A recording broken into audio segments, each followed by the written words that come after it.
Hi! இன்னைக்கு வந்துட்டு Thursday evening vlog பார்க்கலாமா? ஈவினிங் போல வந்துட்டு எழிலுக்கு பால்லாம் போட்டு குடுத்தாச்சு. எப்பவுமே நம்மளுக்கு சன்ரைஸ் அப்புறம் சன்செட் 2மே சூப்பரா தெரியும்.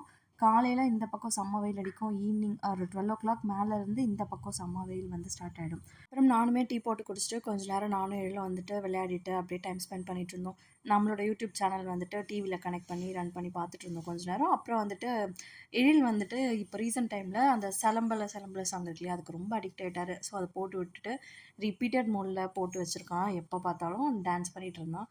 அதுக்கப்புறம் தான் அவங்க அப்பா கால் பண்ணிட்டு சடனா வந்து சொன்னாங்க, "கடைக்கு போலாம்" அப்படின்னு சொல்லியிருந்தாங்க. ஸோ அதனால எழிலுக்கு கடகடன்னு தோசை வந்து ஊத்தி, அவனுக்குமே வந்துட்டு சாப்பிட குடுத்துட்டு, அதுக்கப்புறமா நாங்க வந்துட்டு கிளம்பிட்டோம். நியர்லி ஒரு 8:00 போல தான் கிளம்பியிருந்தோம். கடைக்கு 8:30க்கு ரீச் ஆயிட்டு, எழிலுக்கு வந்துட்டு ட்ரெஸ் பார்க்க தான் போயிருந்தோம். ஸோ எழிலுக்கு ட்ரெஸ் எடுத்துட்டு, அவனுக்கு வீட்டுக்கு போடுறதுக்கு ஒரு 2, 3 ட்ரெஸ் எடுத்துட்டு அப்படியே வந்து கிளம்பியாச்சு. அதுக்கே வந்துட்டு டைம் 10:30 கிட்ட ஆயிடுச்சு. ஆஸ் யூசுவல் கடை மூடும்போது தான் வெளிய வந்தோம்.